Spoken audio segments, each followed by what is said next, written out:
Bienvenidos a Buen Ciudadano, un programa de ciudadanos para los ciudadanos.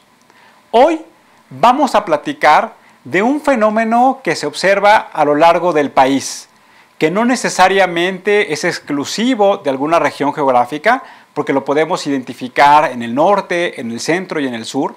Vamos a hablar de los desplazados, de estas personas que han sido forzadas a salir de sus lugares, ya sea por conflictos de violencia o también por fenómenos naturales que han transformado las condiciones físicas de los lugares donde habitan.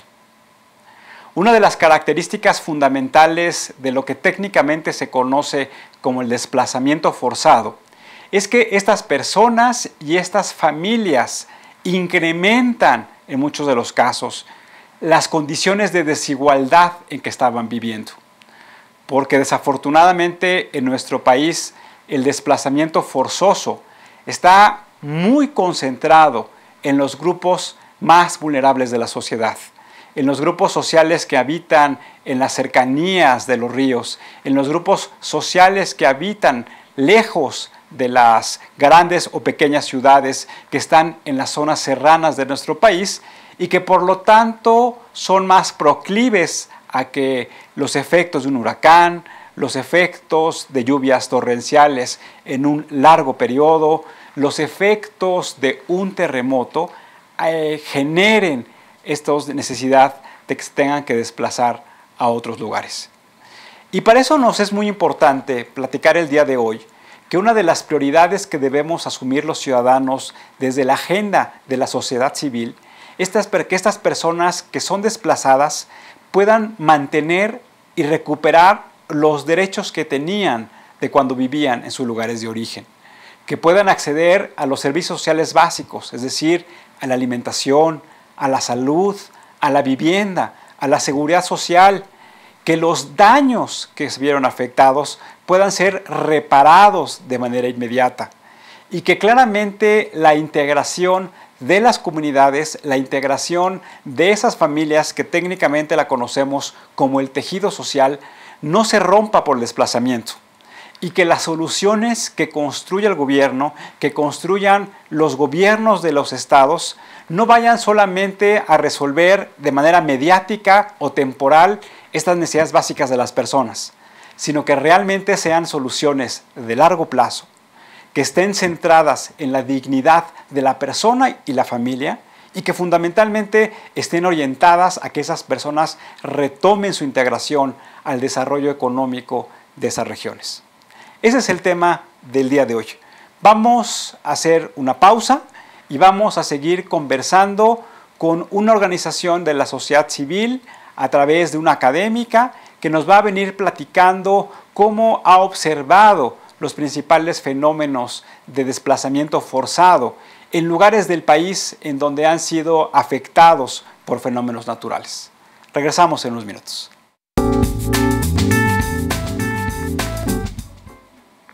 Estamos hablando de los desplazados en México, de estos fenómenos que están relacionados con personas que se han movido geográficamente, derivados de afectaciones por fenómenos naturales, pero también por las zonas de violencia que todavía están caracterizadas en algunas regiones de nuestro país.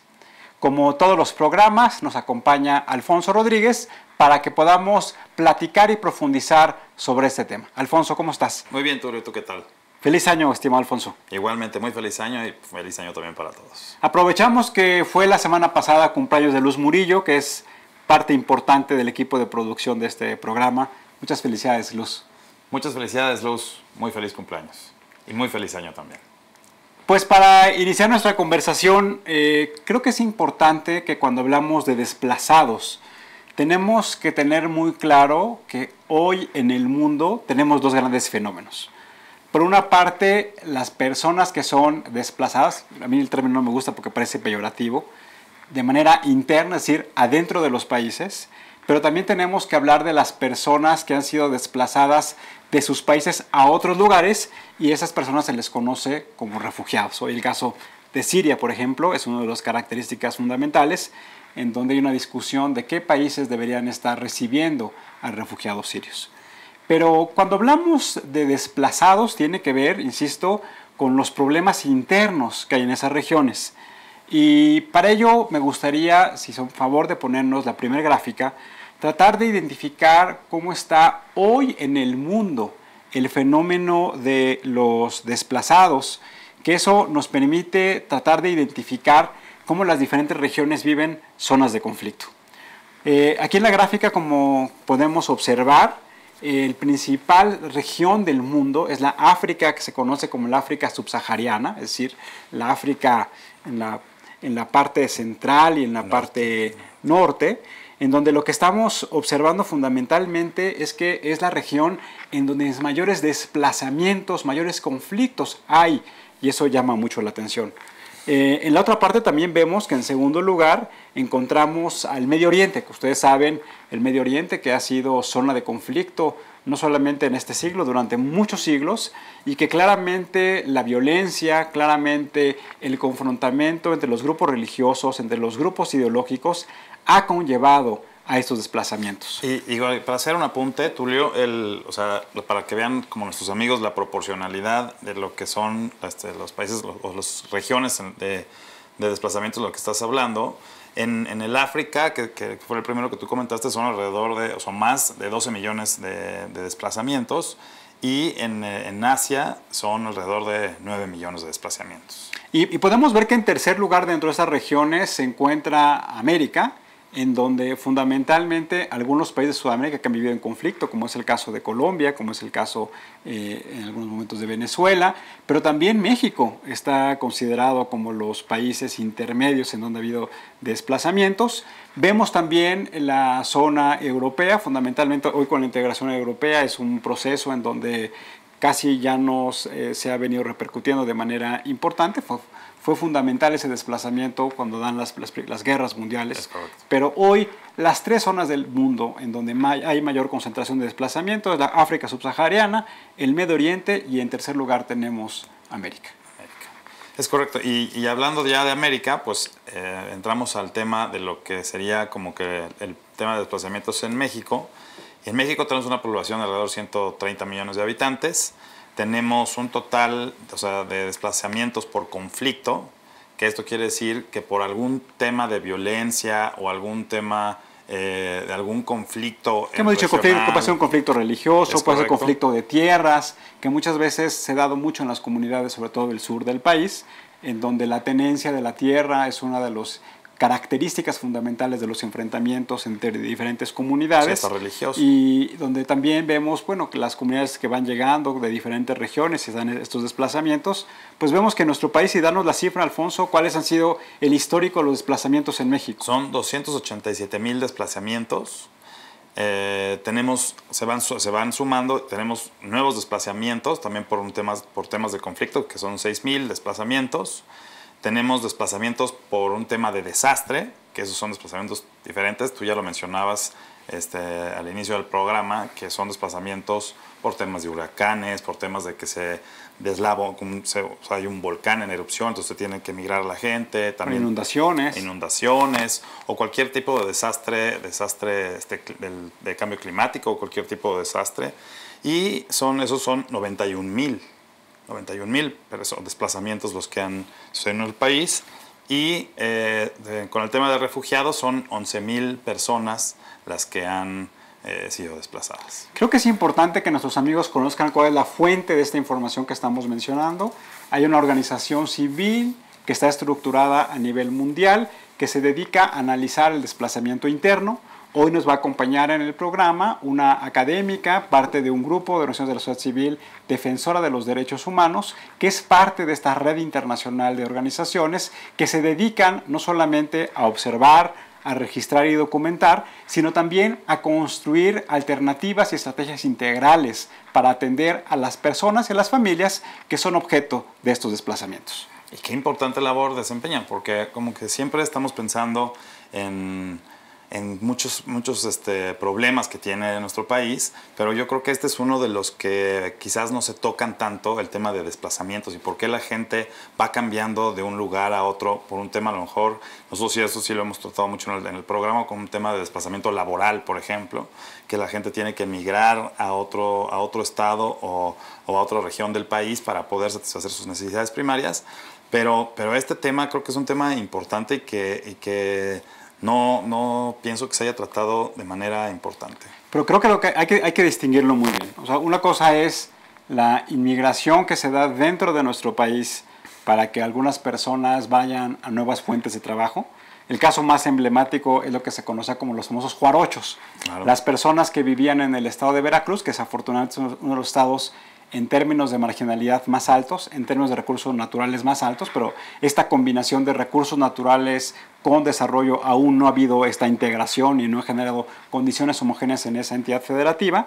Pero los famosos jarochos eran personas que se iban a trabajar a las maquiladoras a Ciudad Juárez, que cuando se da, personas de Veracruz, que cuando se da fundamentalmente la crisis hipotecaria en los Estados Unidos, en donde hay una contracción del crecimiento de la economía norteamericana, y eso con lo que conlleva es a una contracción de la producción de estas exportaciones que estaban haciendo desde la maquila de Ciudad Juárez, pues tienen que regresar a sus lugares de origen. Entonces esas son las personas que están inmigrando en términos laborales.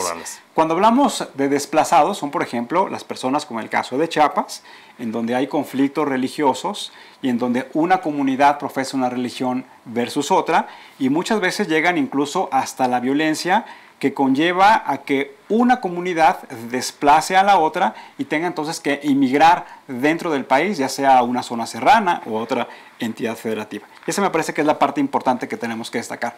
Cuando mencionabas los datos, también creo que es importante decirlo, que esta organización internacional, cuando habla de desplazamiento, no está hablando de número de personas, sino está hablando de número de problemas o de número de casos que se han venido presentando. Desplazamientos. Entonces puede ser que un desplazamiento esté integrado por 10 personas o puede ser un desplazamiento que esté integrado por comunidades de 500, 1000, 1500 personas. Es importante aclararlo para que no nos vayamos a confundir que un desplazamiento es igual a una persona, sino necesariamente un desplazamiento es igual a un caso en específico. Es correcto. Y si nos hacen favor de poner la siguiente gráfica, en la siguiente gráfica vemos desde el 2009 hasta el 2015 cómo han venido aumentando el número de desplazamientos o el volumen de desplazamientos en el país. Vemos que en el 2009 en realidad había desplazamientos como que era marginal, pero hay un crecimiento muy grande durante el 2010, 2011, 2012 hasta el 2013 y luego otro incremento bastante importante del 2014 al 2015. Y ahí la pregunta que tendríamos que hacernos, y es una pregunta que hay que hacer a los amigos que estamos invitados el día de hoy, si el incremento de los desplazamientos producto del conflicto, que como vemos en la gráfica se ha concentrado en los últimos 3 años, son efectos de la violencia que se caracterizó en nuestro país en algunas entidades federativas, como es el caso de Michoacán, como es el caso de Tamaulipas, como es el caso en algunos momentos de Sinaloa, Coahuila, de Baja California, de Coahuila, que conllevó a que las personas hayan tenido que ser desplazadas. Y pareciera ser entonces que, bajo estas estadísticas que estamos presentando, el desplazamiento no es inmediato, sino el desplazamiento tiene un efecto de mediano y de largo plazo, y es lo que podríamos estar observando. Sí, coincido totalmente contigo. Me parece que la hipótesis que tú estableces de que el crimen organizado puede ser la fuente del desplazamiento de las personas en estos estados que ya mencionabas, me parece que es lo más evidente, y a lo mejor quizás se fue algún tipo de conflicto regional muy alto y muy fuerte, pero lo que me parece que coincido yo con tu hipótesis es que el crimen organizado es la fuente principal de estos desplazamientos. Vamos a ver la siguiente gráfica, porque cuando iniciamos esta conversación, Alfonso y yo decíamos que íbamos a distinguir entre desplazamientos que eran producto de un conflicto y desplazamientos que eran producto de un fenómeno natural que afectó las condiciones originales de las comunidades que estaban habitadas. ¿Por qué no vemos la gráfica en que se refiere a las afectaciones por desastres naturales? Aquí es una gráfica que va de 2008 al 2015, y en el 2008 es un tema muy marginal, el número de desplazamientos.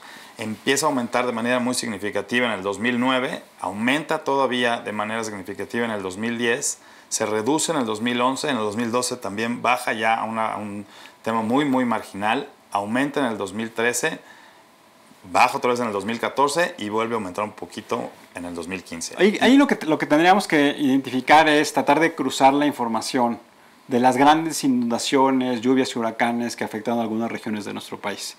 Recuerdo el huracán Vilma, que afectó de manera importante el sur del país, el huracán que afectó de manera importante a la zona de Quintana Roo y la zona pegada a Chiapas. Entonces, claramente estas afectaciones, el huracán que afectó también el estado de Guerrero de manera importante, que hubo deslaves de cerros en donde comunidades completas fueron enterradas por, desafortunadamente, los deslaves que se llevaron a cabo, pues es ahí, pienso yo, donde deberíamos estar cruzando esa información y tener identificados cuáles son los desastres naturales. De ahí entonces nos lleva la importancia de la prevención que debe tener nuestro país, como la estrategia del desarrollo de las comunidades, la estrategia en donde se van conformando las zonas suburbanas y urbanas de nuestro país, en donde a través de identificar cuáles son los riesgos físicos que tienen los lugares en donde habitan, puedan entonces tomarse las medidas adecuadas. Sí, o sea, totalmente de acuerdo con tu comentario, Tulio, y además quizás el decir que este tipo de desplazamientos también es provocado porque la gente no es consciente de que si a lo mejor está en el cauce de un río, que en ese momento el cauce es de algún tamaño y con una época de lluvias fuerte, hoy como estamos conociendo el fenómeno del calentamiento global, que ya los climas o la temporada de lluvias, pues ya como que se está perdiendo esa temporalidad y puede crecer el cauce del río de manera significativa y los va a agarrar sorprendidos. Me parece que también es una responsabilidad de los gobiernos municipales y los gobiernos estatales y del gobierno federal el hacer conscientes a esas personas de que si llegan a habitar de manera irregular a esos terrenos de los que yo estoy hablando, pues sí van a ser víctimas de un desplazamiento de este tipo. Entonces yo creo que ahí el tema de la prevención va también desde la que las personas se informen bien de a dónde van a llegar a establecerse para que no puedan ser víctimas de estos desplazamientos. Completamente de acuerdo, pero nuevamente en este programa el común denominador es el combate a la desigualdad. Son personas que desafortunadamente las condiciones que viven no les permiten tratar de identificar, o sí identificar, pero no tener más que otra opción que vivir en esas riberas junto a los ríos, en esas zonas montañosas en donde las condiciones físicas y las condiciones materiales son muy difíciles y muy adversas para sus familias. Sí, yo por eso hablaba que es parte de responsabilidad de los gobiernos municipales, estatales y federal para poder dar a esas personas la educación y los elementos para que ellos puedan tomar una decisión correcta. Pues tenemos que tener claridad de que los desplazamientos son fenómenos que se dan en nuestro país, que debemos construir una estrategia integral con todos los niveles de gobierno, con los actores productivos, con las empresas, con los actores de la sociedad civil, que permitan a todos poder tener claro cuál es el rol y cuáles son las acciones que podemos tomar en cuenta, que podemos trabajar en el corto, en el mediano y en el largo plazo, que permita que realmente estas familias garanticen sus derechos, que permita que esas familias, como decía yo al inicio del programa, tengan dignidad y que vivan con los satisfactores materiales, con los satisfactores en términos de autoestima, en términos espirituales, que les permitan tener una mejor familia, un mejor país, una región más productiva, pero sobre todo una sociedad más organizada y más comprometida. Vamos a hacer una pausa, Alfonso, muchas gracias como siempre por acompañarnos. Gracias, Tulio. Vamos a hacer una pausa, vamos a regresar, vamos a platicar con una organización de la sociedad civil, con su representante, una investigadora que ha venido trabajando cuáles son los efectos que tienen los desastres naturales en los desplazamientos, cómo las familias que han sido producto de estos desplazamientos no solamente han cambiado sus condiciones materiales, sino también han cambiado sus condiciones sociales, sus condiciones personales. Hacemos una pausa y regresamos. Estamos hablando de la migración, el desplazamiento y el impacto que tiene el medio ambiente en estos fenómenos sociales.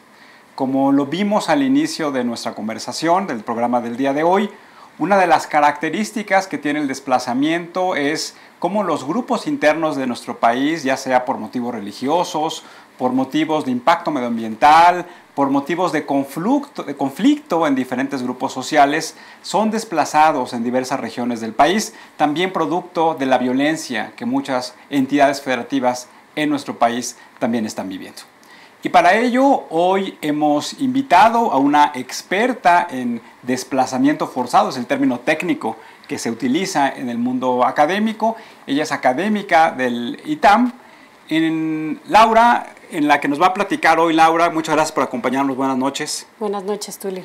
Vamos a conversar el día de hoy de cómo el fenómeno del desplazamiento forzado en nuestro país es un fenómeno que los ciudadanos debemos tener muy en cuenta y que debemos trabajar los ciudadanos en estructurar junto con el gobierno en los 3 niveles en una estrategia integral. Pero para iniciar antes nuestra conversación me gustaría preguntarte ¿qué significa para ti ser un buen ciudadano?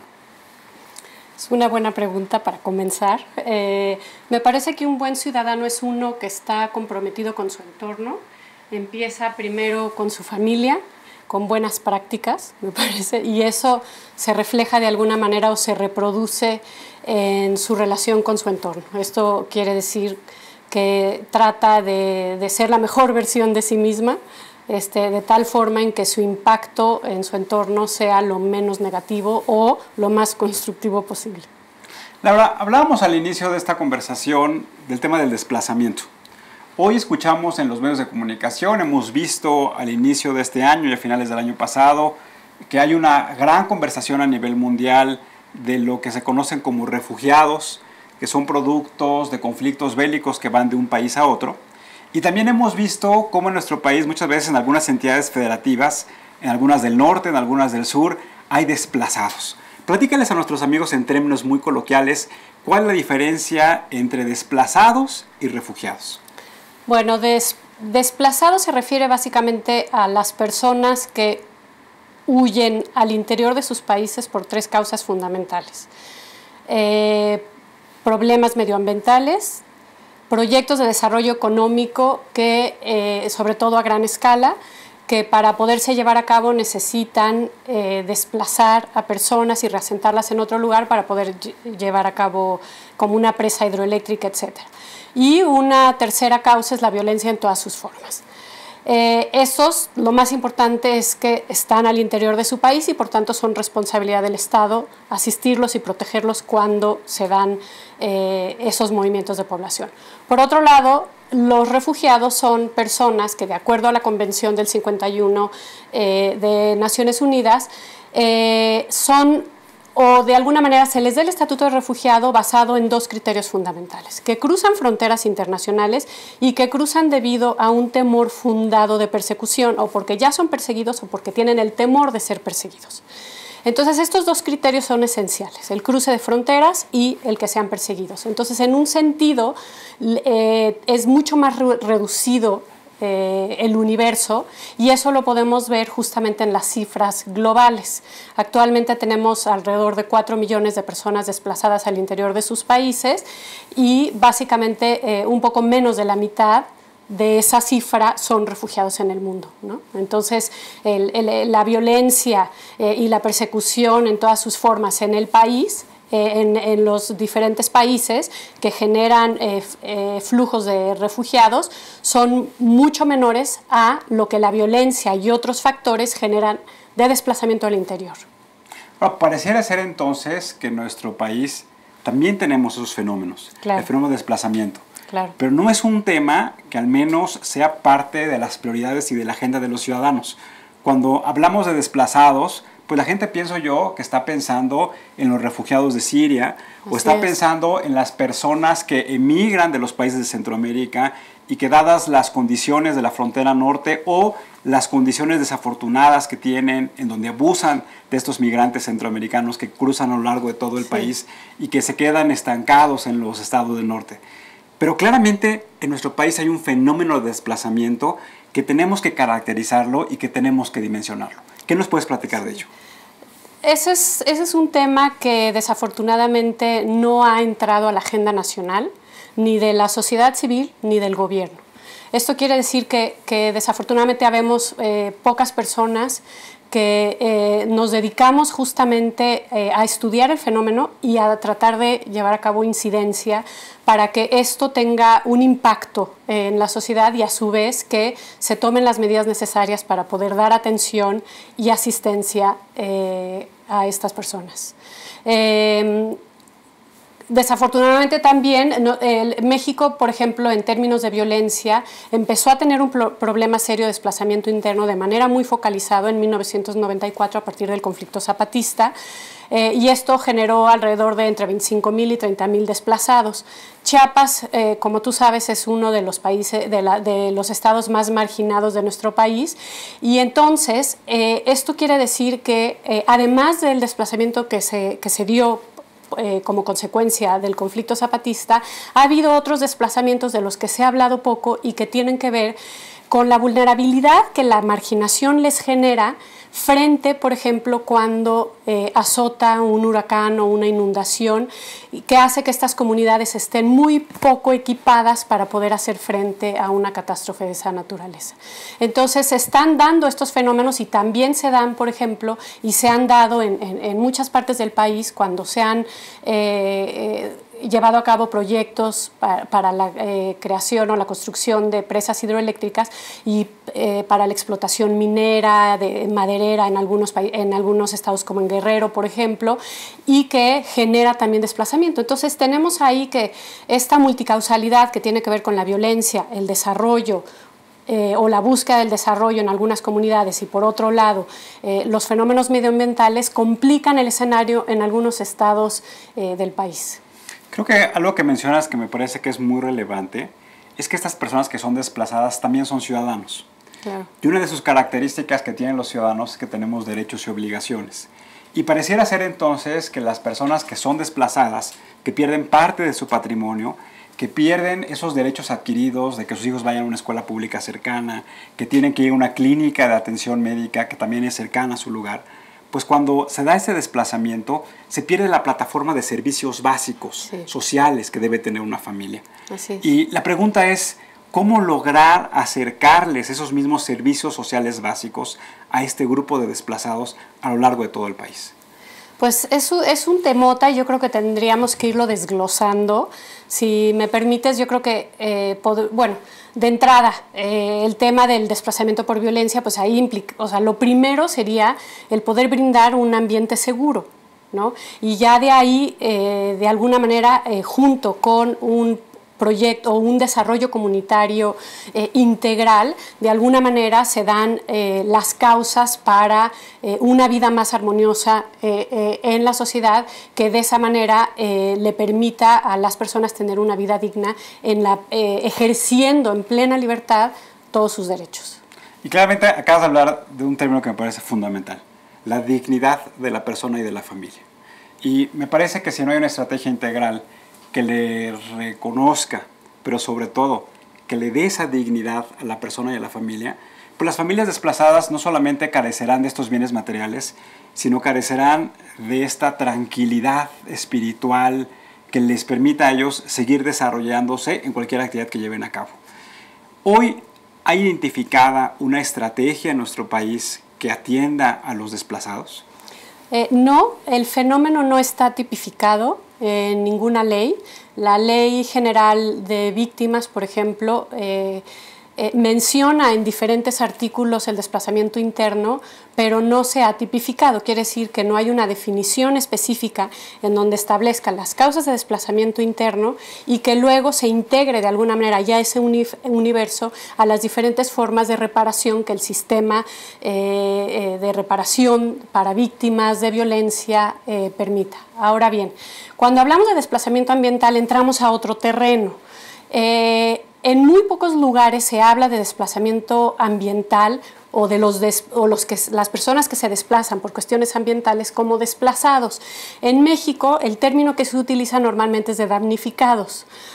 También se utiliza, por ejemplo, bueno, la palabra afectados, que es la más común, y, por ejemplo, en la Ley General de Protección Civil del año 2000 y en la de 2012, sobre todo, se introdujo un nuevo término para referirse a los desplazados por cuestiones ambientales, y son los albergados, que se refiere fundamentalmente a personas que de manera temporal son desplazados y tienen que ser albergados en refugios temporales provistos por el DIF o por Sedesol o cualquier otra instancia gubernamental.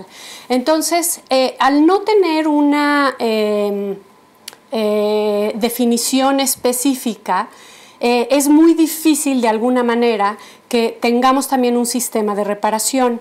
A los damnificados y a los afectados de problemas ambientales se les ha integrado de alguna manera por añadidura a el Sistema Nacional de Protección Civil, que surge como resultado de los terremotos de 1985. En ese momento México carecía de una plataforma o de un programa de atención integral a afectados por cuestiones ambientales. Solo se tenía, me parece, un programa que se creó en 1900 y que a la fecha continúa, que se creó en 1966 después de que hubo unas inundaciones del río Pánuco que afectó a Tamaulipas y a otros estados, y que se crea el plan DN3, que sigue, repito, siendo ejercido implementado por la Marina y el Ejército, y que de alguna manera dan socorro a comunidades en emergencias. Sin embargo, como tal, no se prevé, o sea, cuando nosotros hablamos de una catástrofe natural, hablamos de varias etapas que requieren medidas en cada una de estas. Cuando hablamos en general de medidas ambientales y sobre todo en el contexto del cambio climático, se habla de la necesidad de implementar lo que se llaman medidas ex ante o medidas de prevención, de tal forma en que se puedan prevenir las catástrofes naturales y por tanto la afectación que pueda llevar a desplazamiento. Por otro lado están las medidas o las estrategias que se implementan durante una catástrofe o un desastre, y que tienen que ver con socorro, evacuación, asistencia de emergencia. Que son medidas con un tiempo muy corto. Limitado, sí. Claro. Y después tenemos ya lo que sería las medidas ex post, las medidas que ya tienen que ver con un proceso de recuperación, y por lo general estas medidas tienden a ser medidas ad hoc que no tienen mucha planeación, y en teoría estas medidas deberían de ser soluciones duraderas. Claro. ¿No? O sea, medidas que no solo reparen el daño, sino que permitan a los afectados recuperar su vida.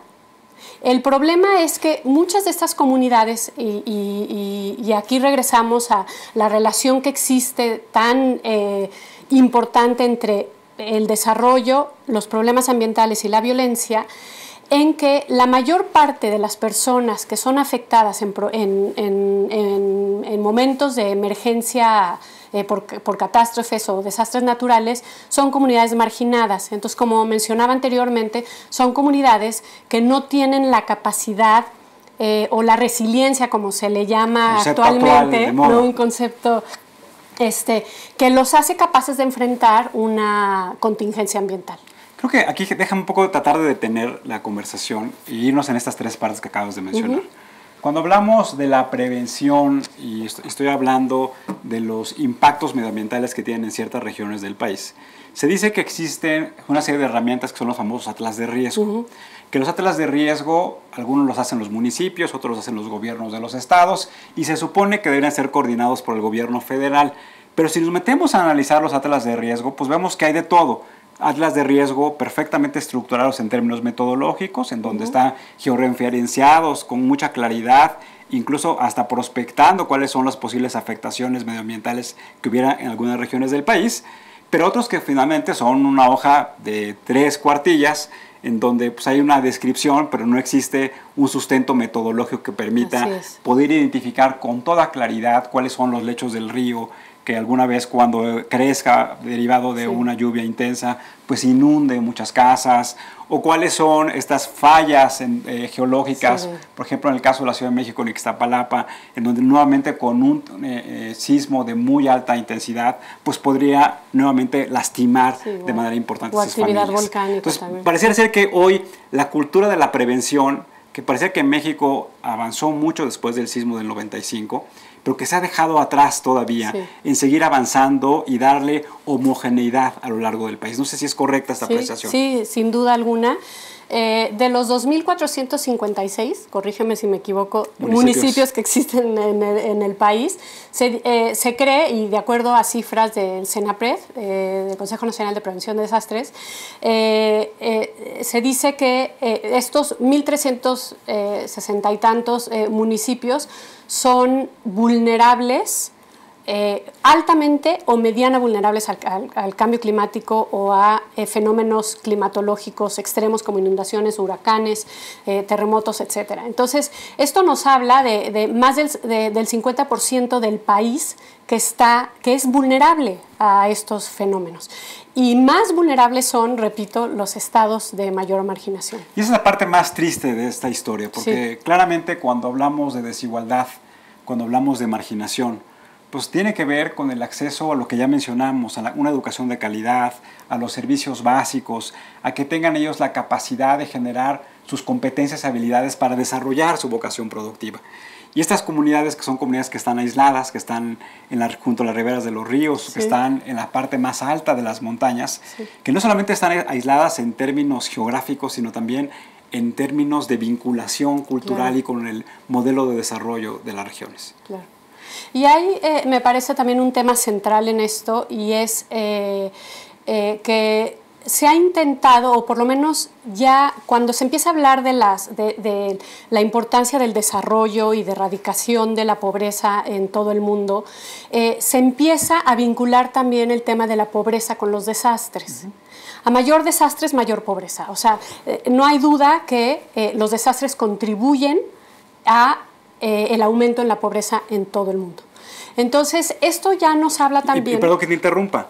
Y la pobreza que existía ya en esas comunidades se intensifica con el desastre, y por lo tanto el costo, el gasto que tienen que hacer las sociedades para restaurarles sus derechos y sus beneficios es mucho más alto si hubieran prevenido antes de un desastre. Exactamente. El tema es que, y esto se vio hasta en países como en Estados Unidos, después del huracán Katrina, que se sabía de antemano que los diques que estaban en Nueva Orleans y que protegían a la ciudad de un huracán, estaban ya pasados de moda, o de alguna manera requerían de muchísimo mantenimiento. Entonces, es muy poca la gente y los gobiernos que está dispuesto a invertir en prevención, a pesar del tamaño del costo de la recuperación. Entonces, sí me parece que uno de los temas centrales cuando hablamos de este tema es la cultura, el establecer programas para difundir o desarrollar una cultura de prevención que desafortunadamente todavía no tenemos del todo. Hay estados, me parece, que y Conagua ha hecho un papel en este sentido para promover justamente esta cultura de prevención, pero estamos muy lejos de lograrlo. Y está el tema también de, sobre todo cuando estamos hablando de que hay recursos escasos, en cómo se van a gastar esos recursos limitados, de alguna manera genera una tensión política entre diferentes sectores y demás, ¿no? Entonces, sí, el tema de prevención es uno que está en el centro justamente del desplazamiento ambiental. Déjame un poco ir planteando las posibles soluciones que tú has venido trabajando como parte de tu investigación. Hablabas al inicio en la conversación de los derechos que tienen estas personas, que hoy se les llama refugiados, albergados, desplazados. ¿Qué tenemos que hacer como sociedad, como país, para restaurar los derechos a estos grupos de personas? Bueno, de entrada, ahora en el medio de desplazamiento, y particularmente el desplazamiento ambiental, se ha hablado mucho de una estrategia que puede ser una estrategia de prevención o puede ser una estrategia de solución duradera post-desastre. Que esto es lo que se conoce como reubicación o lo que el gobierno también ha llamado en México como repoblamiento. Normalmente en nuestro país se ha utilizado esa estrategia para los desplazados ambientales en una estrategia supuestamente de solución duradera, es decir, personas que están en una situación de riesgo ambiental, porque están justamente como tú mencionabas en las laderas, en zonas que son sensibles a deslizamientos o deslaves, que están a la orilla de ríos, etcétera, etcétera. De alguna manera generaría o se esperaría que un proyecto de reubicación pensara incluyendo a las comunidades que van a ser reubicadas en zonas de menor riesgo, que participen en la elaboración de estos proyectos de tal forma que cuando sean reubicadas, estas personas tengan acceso no solo a una vivienda, porque por lo general el tema de vivienda por sí mismo no soluciona un problema. Se ha visto en muchos casos, tristemente, que cuando se han llevado a cabo proyectos de reubicación post-desastre, como en el caso, por ejemplo, de Tabasco. O de Guerrero también, por ejemplo. Sí. Y en Chiapas se ha dado después del huracán Mitch en 1998 y después del huracán Stan en el 2005, en donde se saca a las comunidades, no se las mantiene juntas, o sea, muchas veces y también esto se hizo durante el terremoto, mucho se hacía por sorteo, para hacer de alguna manera las colonias de las familias, lo que hacía que se rompieran las redes que ya estaban previamente establecidas en la comunidad. Por otro lado, los proyectos de reubicación, en estos casos que menciono, se hicieron lejos de las comunidades donde estaban, las casas eran muy pequeñas y siguen siendo el plan que me parece... de unidades habitacionales que tiene la SEDATU y CONAVI y algunos, tiene dimensiones muy pequeñas. En muchos casos estas viviendas de reubicación que se han hecho no incluyen, por ejemplo, el traspatio o los pequeños solares en donde comunidades rurales están acostumbradas a tener sus cultivos de autoconsumo y demás. Exacto, ¿no? Entonces, están lejos también de fuentes de empleo alternativas, el transporte público es caro para llegar a sus lugares de empleo si acaso, etcétera. Entonces, tenemos que, la experiencia es que estos programas se llevan a cabo de manera muy miope, en el sentido que no incluye todos estos programas que prevean el desarrollo comunitario en todas sus formas, ¿no? Redes sociales, trabajo, educación de los hijos, etcétera. Hay dos términos técnicos jurídicos que tienen que ver con la reparación del daño y de los perjuicios que tienen estos grupos. ¿Cómo podemos tener una estructura jurídica en nuestro país que les garantice a estas personas desplazadas por efectos medioambientales la reparación del daño? Pues idealmente, y eso es lo que varios que trabajamos en el tema hemos estado peleando prácticamente desde el 2011, idealmente sería una ley general de desplazamiento interno. Hay estados a nivel local, como por ejemplo Guerrero y Chiapas, que tienen su ley de desplazamiento interno que no ha sido reglamentada, entonces no ha sido implementada, ¿no? Pero en estas dos leyes se consideran las tres causas que yo te mencionaba, o sea, proyectos de desarrollo, violencia y cuestiones ambientales, y de ahí, de alguna manera, a la hora de implementarse, se debe de pensar pues, de un registro de desplazados por las diferentes causas y de ahí una institución focal que sea la encargada de llevar a cabo un programa de asistencia a desplazados. Y además también hay un tema que se considera muy pocas veces cuando hablamos de catástrofes, y es el tema psicosocial. Una persona que vive un desplazamiento, sea por violencia, sea por cuestiones ambientales o sea por desalojo, nunca vuelve a ser la misma. O sea, el estrés que le genera, la violación a su integridad como ser humano y a la dignidad de su vida han sido violados desde el momento en que no tienen una protección. Y entonces aquí pues nos genera una tarea, o no, como ciudadanos nos impone un compromiso o una responsabilidad colosal. ¿No? ¿Han pensado en construir una iniciativa ciudadana que permita alentar a los grupos de la sociedad civil a que este tema sea parte de la agenda de prioridades? Pues así propiamente como lo mencionas, no. Hemos intentado trabajar, por ejemplo, con la Comisión, cuando hablamos particularmente de violencia, con la Comisión Ejecutiva de Atención a Víctimas, con la Secretaría de Gobernación. Hemos tratado de generar alianzas con algunas ONGs para el tema de migración forzada en general, no nada más desplazamiento interno, sino también refugiados y migrantes y demás. Pero así propiamente, y no es mala idea, pero sí habría que considerarse algo más amplio que venga de abajo hacia arriba. Ahora déjame hacerte dos preguntas muy de la situación en la que estamos viendo actualmente. Hoy, cuando hablamos del impacto medioambiental, estamos hablando que claramente hay proyecciones que dicen que el cambio climático en nuestro país y en el mundo puede generar una serie de distorsiones en cómo muchas comunidades hoy viven. Así es. Y hay una discusión del presidente que es electo por parte de los Estados Unidos, en donde ha mencionado que el cambio climático es una falsedad y que solamente es la construcción de un argumento de ciertos actores porque tienen ciertos intereses. ¿Cuál es tu opinión como experta en términos de desplazamiento forzado y el análisis del impacto medioambiental? ¿En cuál ha sido la estrategia que ha venido siguiendo nuestro país para mitigar los riesgos del cambio climático? Pues ahí son dos preguntas diferentes y voy a tratar de contestar la primera. Con respecto al presidente electo Trump, me parece que él forma parte de un grupo que algunos han llamado los negacionistas del cambio climático.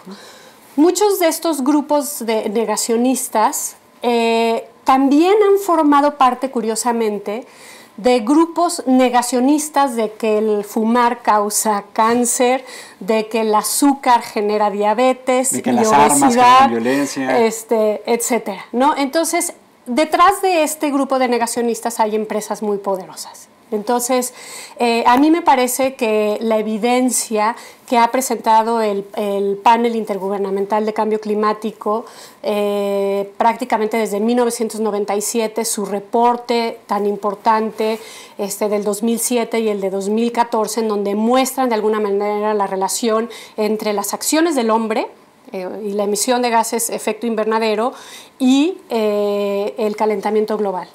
Y uno de me parece, de los elementos más importantes del último reporte de 2014 es que si se continúa sin haber una mitigación o una intervención muy importante para bajar estos gases en todo el mundo, el efecto podría ser que, haya más sequías, más inundaciones, y la consecuencia más importante sería falta de agua y falta de alimento, o sea, un impacto sobre la producción de alimento en todo el mundo. Y esto para muchos, o sea, prácticamente desde el 72 se empieza a vincular el tema de la escasez de recursos con conflictos. Claro. Ya en algunos países se ve esto, la relación entre escasez de recursos o conflictos por el control de algunos recursos considerados estratégicos como el agua, que llevan a conflictos armados. Entonces, es un poco lo que se habla como las guerras del futuro, ¿no? La guerra del agua, la guerra de los alimentos. Sí, desafortunadamente sí. Déjame concluir con otra pregunta que me parece que es relevante en el contexto actual que estamos viviendo.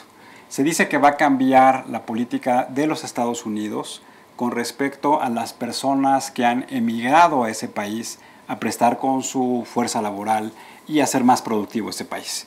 Se dice que el presidente Obama ha sido el presidente que más personas ha mandado de regreso a la región, a nuestro país. Sí. Y la pregunta es, desde tu punto de vista como experta, ¿tú cómo ves este fenómeno migratorio y qué es lo que tendría que hacer nuestro país, el Estado mexicano, en el caso de que se incremente el número de personas que están trabajando allá de manera ilegal y que tengan que regresar a vivir a las comunidades de origen?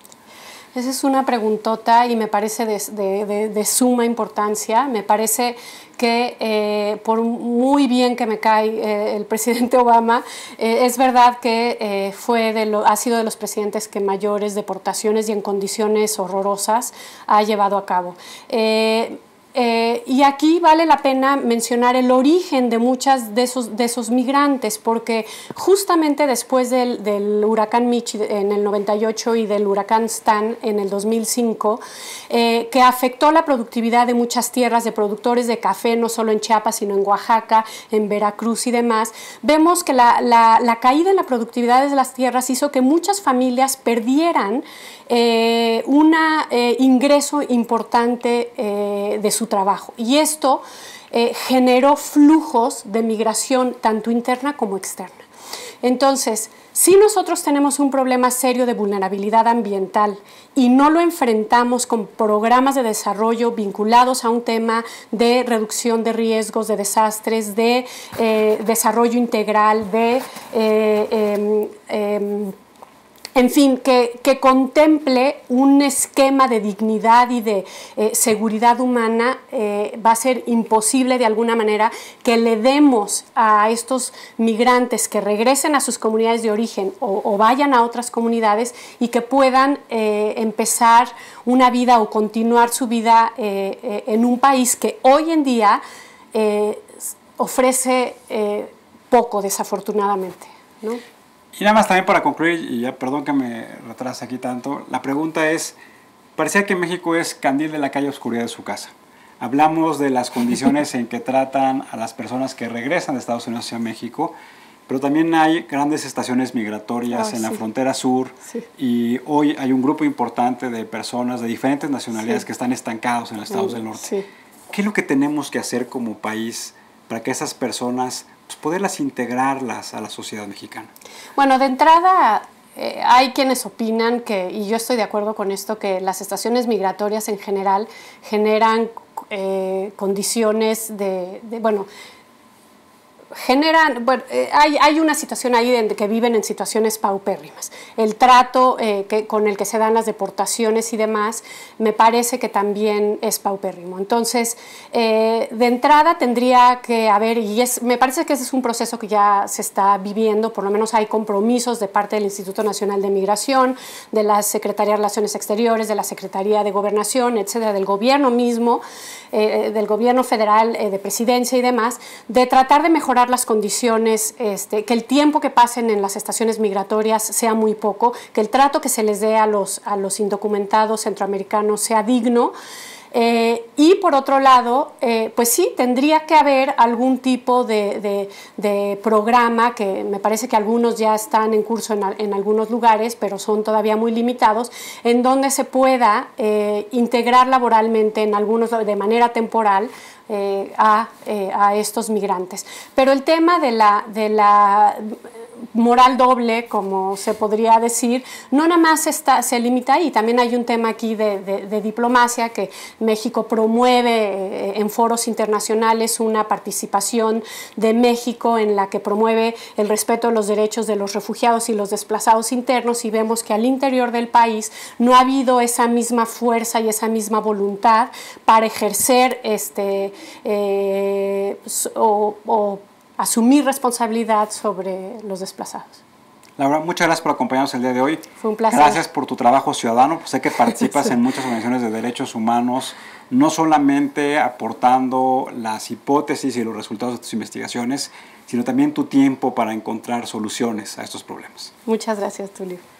Amigos, nos quedamos con la idea fundamental de que tenemos que tener claridad de que en nuestro país también estamos viviendo fenómenos importantes de desplazamiento por violencia, por impactos medioambientales, y que son personas como nosotros, personas que requieren una atención inmediata en todos los derechos sociales y que también deben ser parte de esta estrategia integral para poder fortalecer la capacidad del desarrollo integral que tengan esas familias. No podemos pensar en atender únicamente de manera temporal, como lo hacen en muchos casos, a estas personas que son albergadas cuando hay un huracán, cuando hay una inundación, sino tenemos que pensar en que tenemos que restaurarles los mismos derechos, incluso hasta las mismas propiedades que poseían antes de poder vivir o enfrentarse a este tipo de fenómenos climáticos, fenómenos del medio ambiente. Gracias por acompañarnos el día de hoy. Los invitamos a que nos vean en la próxima y recuerden, ante todo, seamos buenos ciudadanos. Gracias.